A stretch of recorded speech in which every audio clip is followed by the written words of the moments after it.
നമസ്കാരം. എല്ലാ UK മലയാളികൾക്കും ഗുഡ് മോർണിംഗ് UKയുടെ മോർണിംഗ് ന്യൂസിലേക്ക് സ്വാഗതം.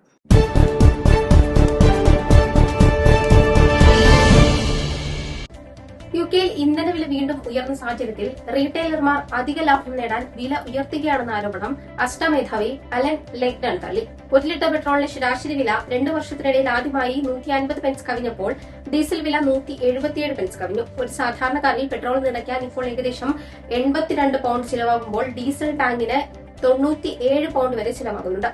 എന്നാൽ റീറ്റെയിലർമാർ ലാഭം നോക്കി വില കൂട്ടുന്നില്ലെന്നും ആവശ്യകത കൂടുതലായതും സപ്ലൈ കുറവായതുമാണ് പ്രശ്നമെന്നും അലൻ വ്യക്തമാക്കി. ചില സ്ഥലങ്ങളിൽ താൽക്കാലികമായി ഇന്ധനക്ഷാമം അനുഭവപ്പെടുന്നതായും അദ്ദേഹം വ്യക്തമാക്കിയിട്ടുണ്ട്. ഇതിനിടെ പെട്രോൾ റീറ്റെയിലേഴ്സ് അസോസിയേഷൻ ഇന്ധന വിതരണം സാധാരണ നിലയിൽ തുടരുകയാണെന്നും ജനങ്ങൾ ഭയപ്പെടേണ്ട സാഹചര്യമില്ലെന്നും അറിയിച്ചു. ചാഗോസ് ദ്വീപുകൾ മൗറീഷ്യസിന് കൈമാറാനുള്ള UKയുടെ കരാറിനെ ഔദ്യോഗികമായി അംഗീകരിക്കില്ലെന്ന് മാൽദീവ്സ് അറിയിച്ചു. ചാഗോസ് ദ്വീപുകൾ കൈമാറാനുള്ള കരാർ അംഗീകരിക്കുന്നില്ലെന്നും കരാർ അങ്ങേയറ്റം ആശങ്കാജനകമാണെന്നും മാലിദ്വീപ് പ്രസിഡന്റ് മുഹമ്മദ് മുയിസു പറഞ്ഞു. കരാറിനോട് മാലിദ്വീപ് എതിർപ്പ് പ്രകടിപ്പിച്ചതായും ഉപപ്രധാനമന്ത്രി ഡേവിഡ് ലാമിയുമായി ഫോൺ സംഭാഷണം നടത്തിയതായും പ്രസിഡന്റ് മുഹമ്മദ് മുയിസുവിന്റെ ഓഫീസ് BBC-യോട് വ്യക്തമാക്കി. കൂടാതെ ചാഗോസ് ദ്വീപുകളിൽ തങ്ങൾക്ക് ചരിത്രപരമായ അവകാശമുണ്ടെന്ന് മാലിദ്വീപ് വാദിക്കുകയും അന്താരാഷ്ട്ര നിയമ നടപടികൾക്ക് തയ്യാറാണെന്നും സൂചന നൽകിയിട്ടുണ്ട്. ഇതിനിടെ ചാഗോസ് ദ്വീപുകളുടെ അധികാരം UKയും മൗറീഷ്യസും തമ്മിലുള്ള വിഷയമാണെന്നും മാലിദ്വീപിന് ഇതിൽ പങ്കില്ലെന്നും UK വിദേശകാര്യമന്ത്രി സ്റ്റീഫൻ ഡൌട്ടി വ്യക്തമാക്കി. ചാഗോസ് ഐലാൻഡ് UK 19ാം നൂറ്റാണ്ട് മുതൽ നിയന്ത്രിച്ചു വരികയാണ്. കഴിഞ്ഞ വർഷം ഈ ദ്വീപുകൾ മൗറീഷ്യസിന് കൈമാറാൻ UK തീരുമാനിച്ചിരുന്നു. എന്നാൽ കരാർ ഇനിയും നിയമപരമായി നടപ്പിലാക്കിയിട്ടില്ല. ഗാരറ്റ് ഡേവിസിനെ ഹോം ഓഫീസിലെ പെർമനന്റ് സെക്രട്ടറിയായി നിയമിച്ചു. പ്രധാനമന്ത്രിയുടെ അംഗീകാരത്തോടെയാണ് പുതിയ നിയമനം. നിലവിൽ ബിസിനസ് ആൻഡ് ട്രേഡ് വകുപ്പിൽ സ്ഥിരം സെക്രട്ടറിയാണ് അദ്ദേഹം. ബിസിനസ്, ട്രാൻസ്പോർട്ട്, ഡൌണിംഗ് സ്ട്രീറ്റ് എന്നീ വിവിധ ഡിപ്പാർട്ട്മെന്റുകളിൽ മുൻപ് അദ്ദേഹം മുതിർന്ന സ്ഥാനങ്ങൾ വഹിച്ചിട്ടുണ്ട്. സ്വകാര്യ മേഖലയിലാണ് അദ്ദേഹം തന്റെ കരിയർ ആരംഭിച്ചത്. യൂറോപ്പിലും തെക്ക് കിഴക്കൻ ഏഷ്യയിലും ഉടനീളവും പ്രവർത്തിച്ചിട്ടുണ്ട്. മസ്കുലോസ്കെൽറ്റൽ രോഗികൾക്ക് വേഗത്തിൽ ചികിത്സ നടപ്പിലാക്കാൻ സാധിക്കുന്നതായി സർക്കാർ. ബാക്ക് പെയിൻ, സന്ധിവേദന, മാംസപേശി പ്രശ്നങ്ങൾ എന്നിവ അനുഭവിക്കുന്ന ആയിരക്കണക്കിന് രോഗികൾക്ക് ഇപ്പോൾ ചികിത്സ വേഗത്തിൽ ലഭിക്കുന്നതായി സർക്കാർ അറിയിച്ചു. ഇത്തരം രോഗികൾക്ക് ജോലി തുടരുന്നതിനോ വീണ്ടും ജോലിയിൽ പ്രവേശിക്കുന്നതിനോ സഹായിക്കുന്ന ലക്ഷ്യത്തോടെ നടപ്പിലാക്കിയ പുതിയ പദ്ധതി വഴിയാണ് ഇത് നടപ്പിലാക്കുവാൻ സാധിച്ചിരിക്കുന്നത്. സർക്കാർ ഇടപെടലിനെ തുടർന്ന് NHSൽ വെയിറ്റിംഗ് ലിസ്റ്റിൽ 18 ആഴ്ചയ്ക്ക് മുകളിലുള്ള MSK രോഗികളുടെ കാത്തിരിപ്പ് സമയം ഏകദേശം 20% കുറയ്ക്കുവാൻ സാധിച്ചത്. ഡിപ്പാർട്ട്മെന്റ് ഓഫ് വർക്ക് ആൻഡ് പെൻഷൻസിന്റെ 3.5 മില്യൺ നിക്ഷേപത്തോടെ നടപ്പിലാക്കിയ പൈലറ്റ് പദ്ധതിയുടെ ഭാഗമായി ഏകദേശം 7500 രോഗികൾക്ക് വേഗത്തിൽ പരിശോധനയും ചികിത്സയും ലഭിച്ചു. കാത്തിരിപ്പ് സമയം ഏറ്റവും കൂടുതലായിരുന്ന പ്രദേശങ്ങളിലാണ് ഈ പദ്ധതി ആദ്യം നടപ്പിലാക്കിയത്. വെൽഷ് സെനറ്റ് തിരഞ്ഞെടുപ്പിൽ മത്സരിക്കുന്ന റിഫോം UK സ്ഥാനാർത്ഥി കോറി എഡ്വേർഡ്സ് പിന്മാറുന്നതായി പ്രഖ്യാപിച്ചു. അഡോൾഫ് ഹിറ്റ്ലറെ അനുകരിച്ച് നാസി സല്യൂട്ട് ചെയ്യുന്ന ഫോട്ടോ പുറത്തു വന്നതിനെ തുടർന്നാണ് പിന്മാറ്റം. സ്കോട്ട്ലൻഡിലും സ്ഥാനാർത്ഥി നിർണയത്തിൽ റിഫോം പ്രശ്നങ്ങൾ നേരിട്ടിട്ടുണ്ട്. മെയിൽ സ്കോട്ട്ലൻഡിൽ നടക്കാനിരുന്ന തെരഞ്ഞെടുപ്പിനുള്ള സ്ഥാനാർത്ഥികളെ നൈജൽ ഫാരേജ് പ്രഖ്യാപിച്ചതിന്റെ ഒരാഴ്ചയ്ക്കുള്ളിൽ തന്നെ ചിലർ സ്ഥാനമൊഴിയുകയോ പ്രഖ്യാപനം താൽക്കാലികമായി നിർത്തിവെക്കുകയോ ചെയ്തിട്ടുണ്ട്.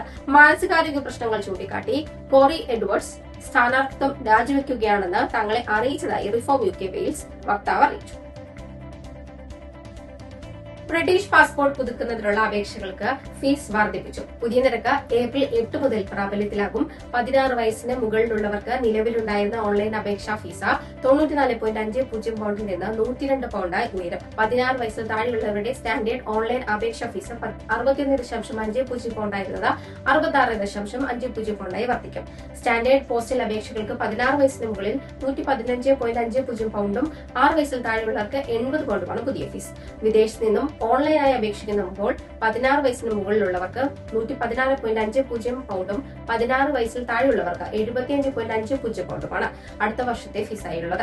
വിദേശത്ത് നിന്നുള്ള സ്റ്റാൻഡേർഡ് പേപ്പർ അപേക്ഷകൾക്ക് യഥാക്രമം 130.89 എന്നായി ഫീസ് മാറും. ഫീസ് വർധനയുടെ ലക്ഷ്യം മികച്ച സേവനം മാത്രമാണെന്നും ലാഭം ലഭ്യമാക്കുന്നില്ലെന്നും ഹോം ഓഫീസ് വ്യക്തമാക്കി. മലങ്കര ഓർത്തഡോക്സ് സഭ UK, യൂറോപ്പ്, ആഫ്രിക്ക ഭദ്രസനത്തിന്റെ സെന്റ് ഗ്രിഗോറിയസ് ഇന്ത്യൻ ഓർത്തഡോക്സ് പള്ളിയിൽ വർഷം തോറും നടത്തിവരാറുള്ള ഹോളി വീക്ക് ശുശ്രൂഷകൾ ഈ വർഷവും നടത്തപ്പെടും.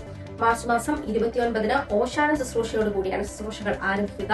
ഈ വർഷത്തെ വിശുദ്ധ ആഴ്ച ശുശ്രൂഷകൾക്ക് റവറന്റ് ഫാദർ ബിനൻ രാജ് നേതൃത്വം നൽകും. കർത്താവിന്റെ ജെറുസലേമിലേക്കുള്ള രാജകീയ പ്രവേശനത്തിന് മുന്നോടിയായുള്ള ഓശാന ശുശ്രൂഷകൾ മാർച്ച് 29 ഞായറാഴ്ച രാവിലെ 8:30 മുതൽ ഗ്ലാസ്ഗോയിലെ സെന്റ് ജോൺസ് ദി ഇവാഞ്ചലിക്കൽ ചർച്ചിൽ നടത്തപ്പെടുന്നു. ഏപ്രിൽ 1-ാം തീയതി ബുധനാഴ്ച വൈകിട്ട് 5 മുതൽ വിശുദ്ധ കുർബാന, പെസഹ ശുശ്രൂഷകൾ എന്നിവ ഗ്ലാസ്ഗോയിലുള്ള സെന്റ് ജോൺസ് ഇവാഞ്ചലിക്കൽ ചർച്ചിൽ നടക്കും. വിശുദ്ധമായ ദുഃഖവെള്ളി ആചരണം ഏപ്രിൽ 3 രാവിലെ 8 മുതൽ ഗ്ലാസ്ഗോയിലുള്ള സെന്റ് മേരീസ് ഇറിട്രിയൻ ഓർത്തഡോക്സ് ചർച്ചിൽ നടത്തപ്പെടും. പ്രത്യാശയുടെ പ്രതീകമായ ഈസ്റ്ററിന്റെ തിരുകർമ്മങ്ങൾ 4-ാം തീയതി ശനിയാഴ്ച സെന്റ് മേരീസ് ഇറിട്രിയൻ ഓർത്തഡോക്സ് ചർച്ചിൽ വൈകിട്ട് 5 മുതലും നടത്തപ്പെടും.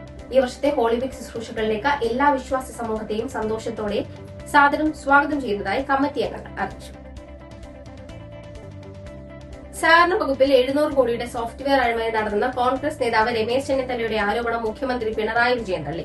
ആരോപണത്തിൽ വസ്തുതയില്ലെന്നും നടപടിക്രമങ്ങളെല്ലാം സുതാര്യമായാണ് നടന്നതെന്നും മുഖ്യമന്ത്രി വ്യക്തമാക്കി. രമേശ് ചെന്നിത്തല നുണ പറയാൻ മത്സരിക്കുകയാണെന്നും മുഖ്യമന്ത്രി പരിഹസിച്ചു. മുൻ KPCC പ്രസിഡന്റ് കെ സുധാകരൻ ഡൽഹിയിലെത്തി. ഹൈക്കമാൻഡ് നിർദ്ദേശപ്രകാരമാണ് അദ്ദേഹം എത്തിയത്. ദേശീയ അധ്യക്ഷൻ മല്ലികാർജ്ജുൻ ഖാർഗെ അടിയന്തരമായി വിളിപ്പിച്ചതാണെന്നാണ് വിവരം. ഇന്ന് രാവിലെ ഡൽഹിയിലെത്തിയ കെ സുധാകരൻ വൈകിട്ടോടെ ഖാർഗെയുമായി കൂടിക്കാഴ്ച നടത്തും. വരുന്ന തമിഴ്നാട് നിയമസഭാ തെരഞ്ഞെടുപ്പിൽ മത്സരിക്കില്ലെന്ന് BJP തമിഴ്നാട് മുൻ അധ്യക്ഷൻ കെ അണ്ണാമലൈ ഉറപ്പിച്ചു. BJPയും AIADMKയുമായുള്ള സീറ്റ് വിഭജനത്തിലെ അതൃപ്തിയാണ് തീരുമാനത്തിന് പിന്നിലെന്നാണ് സൂചന. BJPക്ക് വിജയസാധ്യതയുള്ള കിനാത്തുകടവ് ഉൾപ്പെടെയുള്ള മണ്ഡലങ്ങൾ വിട്ടുനൽകാൻ AIADMK തയ്യാറായിട്ടില്ല. വിമാനം അടിയന്തര ലാൻഡിംഗ് നടത്തി. വിശാഖപട്ടണത്ത് നിന്ന് പുറപ്പെട്ട ഇൻഡിഗോ വിമാനം എഞ്ചിൻ തകരാറിനെ തുടർന്ന് ഡൽഹി വിമാനത്താവളത്തിൽ അടിയന്തര ലാൻഡിംഗ് നടത്തുകയായിരുന്നു. യാത്രക്കാരും ജോലിക്കാരും സുരക്ഷിതരാണെന്ന് ഇൻഡിഗോ അറിയിച്ചു. ഇതോടെ ഇന്നത്തെ വാർത്താ ബുള്ളറ്റിൻ പൂർണ്ണമാകുന്നു. നന്ദി, നമസ്കാരം.